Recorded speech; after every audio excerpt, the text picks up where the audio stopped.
UFC Fight Night Vegas 68, Lewis versus Spivak just took place, and I'm going to go through the entire card, starting with the early prelims, ending with the main event, giving my reaction and breakdown to every single fight on the card. It's 9 AM UK time. I've been up all throughout the night, and let's start straight away with the early prelim opener of Tatsuro Taira versus Jesus Aguilar.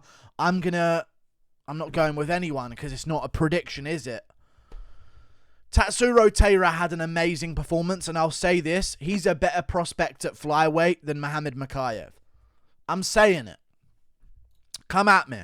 This guy's dominating people. He's making it look easy. He's not having performances where he looks a little bit off, and he doesn't look as good as like his other ones. He's improving rapidly at a good rate against flyweights with good records. And this one was just so easy for him. He got the takedown, did a little bit of stand-up, didn't really entertain it too much. Went for the takedown. Jesus Aguilar had a guillotine, but Tatsuro Taira was in half guard on the side that the guillotine was on, so he was in less danger than he would have been. So he knew that, and knew that all he had to do was survive the guillotine. He knew it couldn't finish him. Jesus Aguilar couldn't get the squeeze that he needed on it because of the angle. And eventually, he found his way on top, started putting Jesus Aguilar in position for like an arm triangle, staying in dominant position, and eventually just sort of after getting mount on Jesus Aguilar, went right up on mount and set up like an inverted triangle and then rolled to his back with it and made it happen.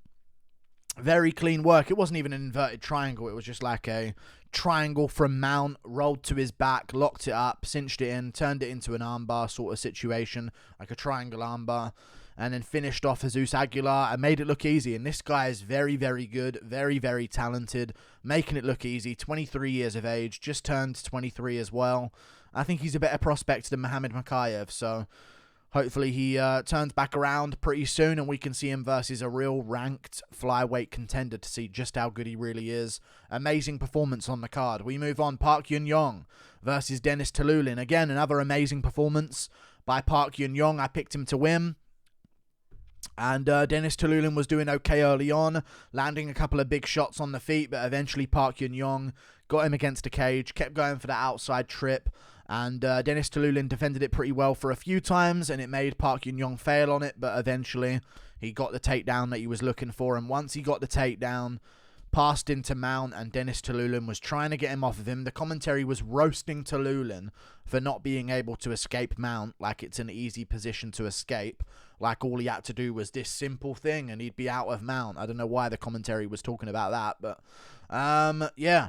Denis Tiuliulin couldn't get out of mount, kept trying his best, couldn't do it. Park Hyun was very stable, waiting for his moment, waiting for all of the attempts of Tiuliulin to slow down, trying to escape that position, and eventually he got the rear naked choke as Tiuliulin gave up his back. Very good stuff from Park Hyun. He also landed a bunch of good elbows on Tiuliulin as well, slicing him open, blood in Tiuliulin's eyes. It wasn't a good night for him at the office, but it was a great night for Park Hyun, so a really good win there. We move on to another fight, which was Choi Seung versus Park Hyun-sung. I picked Park Hyun-sung, 3-0 so far on the card, and he got the job done very, very impressively in the third round. It wasn't going his way. It was not going his way whatsoever, and he managed to turn it around in the very last moments of the third round to get himself that rear naked choke on the back of his opponent, because the first two rounds weren't going his way. He was winning the majority of the fight, and he did look like the better fighter on the feet between the pair of them, but he kept losing in moments of the fight. I guess the first round might have gone to him, but he got dropped off balance, so it was like he couldn't rely on that first round being his. I reckon the judges probably gave that round to his opponent, and in the second round he got dropped at the start of it, but then started doing really good towards the end, but not enough to mitigate the points scored by his opponent by dropping him. And in the third round he really made it happen when he needed to, so impressive stuff from him. God, I'm in a state right now. It has been horrible tonight. Really horrible, but really good win from Hyun-sung Park, finding the takedown he needed in the third round and finding that rear naked choke and saving himself from what could have been a bad decision. Even though maybe he could have won the first round, it looked like he got knocked off balance, so maybe that's what the judges would have gone for. You never know. So he made sure there was no doubt in the judge's mind and got the finish in the third round. Very good job from him. It looked like his opponent was slowing down as the fight went on anyway, and he was the better cardioed opponent out of the two of them. Moving on up the card, Toshiomi Kazama versus Rinya Nakamura. I said this guy was the one to watch out for on the card for the road to UFC guys. He was the most impressive one. He's the one everyone's looking at. And his wrestling background's good, and I said he was going to go out there, pressure this guy backwards, start scrapping on the feet immediately and find himself a KO in the first round, a brutal KO in the first round. And that's exactly what he did. That's what he does. He uses his... If his opponent has good jiu-jitsu and he worries about his wrestling maybe not being too effective, then he's just going to scrap him on the feet because he knows he can stuff any takedown that comes his way. So that's what he did. Eventually he got pressured first. He got pressured first in the fight by Toshiomi Kazama. And both guys were landing some pretty good shots. But he landed a left hook that dropped Kazama. Kazama gets back up, and then Nakamura just puts the pressure on him and starts swinging and making him trade whilst he was concussed. And yeah, you don't like trading punches in the pocket when you're concussed because your opponent's going to have a better chin than you in those moments. And he put the guy out cold. He put Kazama out cold. It was a brutal finish. One punch KO. Brutal stuff. Earned himself a 50k performance bonus. So good for him. So did Taira. So good bonuses for both of them. Very good performance from Nakamura. He's the guy from Road to UFC that we're all looking at to like say he's probably going to go on and become something in his career. So we move on to another fight up the card, which was Jeong Yeong Lee versus Zha Yi. Lee versus Yi. Bit of a weird decision. I understand how round 2 can go to Jeong Yeong Lee. I understand round 3 going to Zha Yi. It just depends. Was this the fight where he didn't put him back on the ground after he got up kicked? Yeah, I think it was. I think this was the fight where Jeong Yeong Lee up kicked him from on bottom. Nothing really. It was like a toe. It wasn't like a full-on kick that actually did anything, but it was still technically an up kick on a grounded opponent. And the ref just didn't put him back down afterwards. Messed it up completely for Zha Yi. So round 2, because of that mistake from the referee, went to Jeong Yeong Lee barely. But round 1 is where the questions are. I will say this. If the superstar was doing what Zha Yi did, he would have won that fight. Like, listen, if you want to get real technical on damage, you can score the fight for Lee. You genuinely can. This wasn't like a brutal robbery. But the annoying part is, I know they want Lee to be their poster boy of Korea. They want him to be the next Choi, the next Korean zombie, sorry. We'll talk about Choi's terrible situation in a minute here, but it's annoying because I know they wanted Lee to be their poster child moving forward for South Korea. He's the star. He's the marketable guy. He's got a fun style. He's ripped. You know what I mean? Like, he looks like the guy they can get behind promotion-wise. I just know if Zha did what Lee did, he would have lost. You know what I mean? It just feels like that. Even though technically on damage, because of him outworking Zha in the takedown department, on damage with little punches and knees to the body and stuff like that, you can actually give him the win. So I just feel like they really overdo the damage rule when they see fit, like they did with Pimlet versus Gordon in the third round, you know, like they really start, maybe on damage, when in reality, if it's that close, it shouldn't come down to the little tapping blows. The guy's manhandling him, pretty much, you know what I mean? So, yeah, either way, whatever. Move on. Up the card. Jeka Saragih versus Anshul Jubli. I picked Saragih to win. This was my first incorrect pick on the whole card because Anshul Jubli was a kickboxer, Muay Thai guy, and I thought Saragih's going to bust him up on the feet. And he was. He was chewing up his leg. He was landing big punches. At one point, he landed a massive head kick on him as well. And he was winning the exchanges on the feet, which is what I predicted to happen. What I didn't predict to happen was for Jubli to take down Saragih and dominate him on the ground. Very, very impressive wrestling from Jubli showed that he had a different facet to his game that Saragih just didn't have. And Saragih was getting back up in the first round and defending well, but in the second round it was a little bit too much. He couldn't escape the mount position. Jubli is a massive, massive guy for the lightweight division, 6 foot and not that skinny. So, big dude on top of him, massive weight advantage, and once he was in full mount, that weight advantage, you could see it in the fight. It's just like Saragih was doing anything he could to try and improve position, and he just couldn't improve position, so eventually they had to stop the fight because they gave him enough chances to escape, I guess. It wasn't like he was KO'd or beaten up badly. He didn't even have a mark on his face. He just couldn't move, and it was a sustained beating. It's like if they would have stepped in for Wonderboy versus Bilal. Similar situation, you know, so... Good performance from Jubli. Good wrestling, showed that he has that to fall back on when he's getting destroyed on the feet as a kickboxer, so maybe we'll see a bit more of his kickboxing in the future. We'll see how it goes. We move on to another fight up the card, which was Yusaku Kinoshita versus Adam Fugitt. I picked Kinoshita to win, and he was looking good on the feet. Annoying pick here that went wrong, because I was like, you know what? I feel like Fugitt could upset this one, and maybe I get this one wrong. Kinoshita was doing good. He was lighting him up on the feet, landed a big head kick. Looked like it rocked Fugitt for a second, and Fugitt shot him for a bad takedown. But then I literally said, man, Fugitt seems so slow on the feet. All of a sudden, he steps through, lands a left hook on Kinoshita as Kinoshita's going for a leg kick because he was busting up the leg of Fugitt early on in the fight. And Fugitt tags him with left hand, drops him.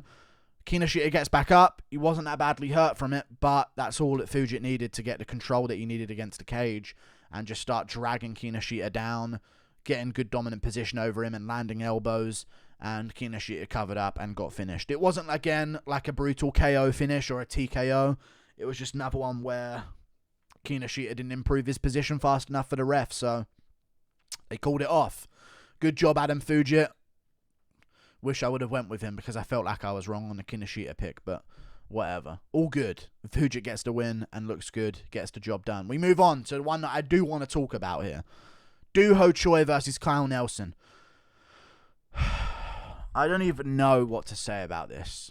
I get giving round 2 to Kyle Nelson, and that's not what I'm worried about. It wasn't like a robbery on the scorecards. How are you taking a point away for that head clash? It wasn't an intentional headbutt. Fair enough, it was technically a headbutt, but it didn't affect the fight in any way. It didn't concuss Nelson on the ground or anything like that. It wasn't like a big boom. It was just like a readjustment of position, and his head came down and they sort of bumped foreheads. It wasn't a damaging shot. Like, they literally lightly bumped foreheads, not even joking. The movement seemed like a headbutt. I get that. So it was a headbutt, technically. But it wasn't like with intention to do damage. You know what I mean? It was like a light clash of heads, pretty much, instigated by Choi. But Nelson had his hand, like, here on Choi, trying to keep him from posturing up. So what's to say that Nelson didn't add a bit of welly onto that, with his own pulling down, trying to keep Choi's posture down when he was on top of him? I just think, shouldn't have taken a point away, take the position away. What is that ref doing? That felt so bad from the referee. Absolutely awful refereeing from him. Never want to see him ref another event again. He just costed the career of Choi, who's been out for 5 years and really needed this win to get back on track in his career. He ruined that. Single-handedly, a Downey ref ruined that for Choi. Choi won the first round on damage, had his moment on top of Nelson as well towards the end of that round. Round 2, Choi won the round overall on just stats and outlanding Nelson, but Nelson rocked Choi at the start and had him a little bit jelly-legged for a second. So I guess that's what they gave him that round for, Nelson, that is. But one judge actually gave Choi the second round. And then third round, Choi clearly won it on damage towards the end, but it was a draw round, so majority draw. But that head clash, man. It wasn't an intentional boom that ended changed the outcome of the fight. He was in a dominant position. It's not like he cheated to get a one-up on someone. He would have won if he just stayed there. It wasn't that bad. It was literally like, boom, a little tap of the heads. It wasn't a boom and then Nelson goes, oh, my head. It was literally like Nelson didn't even realize that it happened. That's how normal it was. And they took a point away from him. Take away the position. You're taking away position from a guy who's getting fouled earlier on. He was on top, he got up kicked, you took away the position. You're not taking away position here, you're just taking away a point straight away. Made no sense to me whatsoever. We were making jokes in the chat whenever someone did a bit of a cage grab later on that the ref just took a point away from Choi. It felt personal. Like, all of it, he doesn't like Choi and he just took a point away from him from that. It was so egregious to take a point away. Make them both stand up, reset the position. Choi would have won anyway. But he took away a point and ruined his fight. So well done, ref. You fucking fat disgrace, man. Moving on up the card. Marcin Tybura versus Blagoi Ivanov. Tybura won. He won the first round. He dominated the third round. And Blagoi Ivanov actually had winning the second. Close round, but Blagoi was landing a lot more shots, and it looked like the tide was turning a little bit because Blagoi was landing body shots and left hooks upstairs, and Tybura was getting a little bit predictable in his approach, and you could see that Blagoi Ivanov was trying to time him with the punches and was having success doing it. Third round again, dominant grappling round from Marcin Tybura. One judge even gave Tybura the second round anyway, so I don't know what they're watching. But round one, Tybura outlanded him. Ivanov did okay, kept it competitive, but there was a moment where Tybura rocked him in that round. So Blagoi Ivanov lost. Wasn't much to talk about. The early part of this event was really fun, and then it just got dry towards the end. So yeah, good job Marcin Tybura. The event felt like it got ruined towards the end of it, but good job Marcin Tybura. Decision win, keeps it going, keeps his career going, keeping on winning, and he wants to fight. I don't know, Jairzinho Rosenstruik was a matchup that was supposed to be made. It's probably what they're going to do next. We'll see how it goes. We move on. Up the card, Jung Da-un versus Devin Clark. I went with Da-un Jung. He was doing okay, but just not enough, and Devin Clark was out-damaging him, basically, in all positions. That's what it came down to, and was able to get the more effective takedowns out of the two of them. Da-un Jung had a moment in the third round where he went for a Polish throw and got it, but he just ended up losing that position after going for the back take. A little bit too tall, fell off the top. So that's what it is. But Devin Clark got the better takedowns, out-hustled him, landed better shots in the clinch. Not really. I thought Da-un Jung actually landed better knees in the clinch than Devin Clark did. But Devin Clark was better at range, punching in the clinch. Eventually was winning in the pocket towards the end as well whenever they were striking on the feet, because Da-un Jung is a 6'4" rangy light heavyweight that's never heard of a front kick or a leg kick at range. No idea why he hasn't heard of these things, but you know, it makes sense. He's only been doing it for a decade. How can you expect him to understand what a front kick is, the most effective tool for a tall fighter to use ever in their career? All good. Don't ever use it. Just swing in the pocket and look for the clinch. You 6'4" rangy striker. What a smart guy you are. Good job, Devin Clark. Really good work. Hustled him against the cage, did a bit more damage, and won the fight based on that, and just made sure to finish the round strong by getting a big takedown. So that's what won him the fight, pretty much. Really sour fight, though. Really fucking dull, if I'm honest with you. We move on to the main event. Let's get this over and done with and never think about this card ever again. Derrick Lewis versus Sergei Spivak. Great performance by Sergei Spivak. He absolutely dominated Derrick Lewis, start to finish. Ragdolled him over and over again. 6 of 8 takedowns. The first 2 takedowns were failed, but Derrick Lewis eventually got hip-tossed to the ground. Sergei Spivak ended up in a scarf hold position, inside control. My dog's been let out in the garden because it's fucking 9 a.m. on a Saturday. I'm not going to be able to sleep. Roof! Roof! Roof! Sergei Spivak gets the job done, ragdolling Derrick Lewis and dominating in positions and just beating him up the whole fight long. Derrick Lewis didn't have any answer for the grappling of Sergei Spivak, and it's sad to see because Derrick Lewis, I picked him to win by KO. I thought this was a type of fight that he would win because we watched him against Curtis Blades stuff all of the takedowns and land those KO blows and finish him. But Sergei Spivak is just 20 times the grappler Curtis Blades is. Curtis Blades can't grapple. Sergei Spivak can. Or is the difference that Derrick Lewis is the one that's completely lost ability recently in the heavyweight division since his recent losing streak? Maybe that's what it is. He's been KO'd a couple of times. Now he's been out-grappled and dominated in this fight as well. And I don't know about you guys, but when he got put in that arm triangle, there's ways out of those positions. There's ways to scramble. There's like you try and roll over yourself. You try and grab a hold of your arm. You try and improve that position. And as soon as he found out, oh my God, he's going for an arm triangle, he kind of just let it happen and tapped immediately with no second thought whatsoever. So great performance by Sergei Spivak, but I feel like Derrick Lewis really let himself down in this fight and didn't really defend takedowns the way he needed to. Got destroyed, had no kind of urgency to hustle, just seemed very composed to try and ride out the fight, and hopefully Spivak would slow down and not ground and pound him as much. But great job by Spivak. Really good wrestling, very dominant fighter in the division. This just makes Tom Aspinall look really good, and I believe after this, One, Spivak's English has gotten better, which is good to see because you need that to make it a bit more interesting.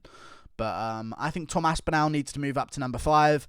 Tuivasa's wins have aged pretty badly, so he needs to come down to number 7. Spivak beat Tuivasa, so I think it should be Aspinall at number 5, Spivak at number 6, Tuivasa at number 7, and then Derrick Lewis can just drop down to number 11 or 10. Probably 10 above Tybura because he beat Tybura before, so give him that win, I guess. But for Derrick Lewis, does he retire? Probably. Probably not. He'll probably fight again and beat like a Blagoi Ivanov in a rematch. Or what else is there for him, though? Romanov? Almeida? They just made that matchup, I think. Like, I don't know. They made Romanov versus Volkov, right? So what's next for him? Almeida? Tybura rematch? Tybura's probably going to fight Rosenstruik. So what is next for Derrick Lewis? I have no idea. Just another up-and-comer, so I don't really like that for him. So I think Derrick Lewis should retire. Clearly don't got it anymore heart-wise, and needs to just sort of like quit while he's ahead, because otherwise he's going to do damage to his legacy, and it's not going to be good for him. But good job, Sergei Spivak. I don't know what's next for him. The winner of Rosenstruik, Tybura, probably wait around a little bit, try not to keep him too active. We got a bunch of matchups to make right now. Stipe's going to be involved at some point with Jones, win or lose. So if Jones loses, they'll do him versus Stipe to get a title shot. And if he wins, they'll probably do him versus Stipe anyway, so they can market it as the light heavyweight GOAT versus the heavyweight GOAT. And then they should do Pavlovich versus Blades. Aspinall versus Tuivasa. Aspinall's already beaten Spivak. Aspinall Tuivasa. Derrick Lewis is slipping. Winner of Volkov Romanov versus Spivak. But then again, they train together. Volkov trains with Spivak, so I don't know what to do. I probably won't make an every fight to make next video after this because I just want to forget this card existed. Sorry. See you later. I went 6-4-1. Would have went 7-4 if I got to do who Choi pick, which I should have got. Not too shabby, but not too great. See you later.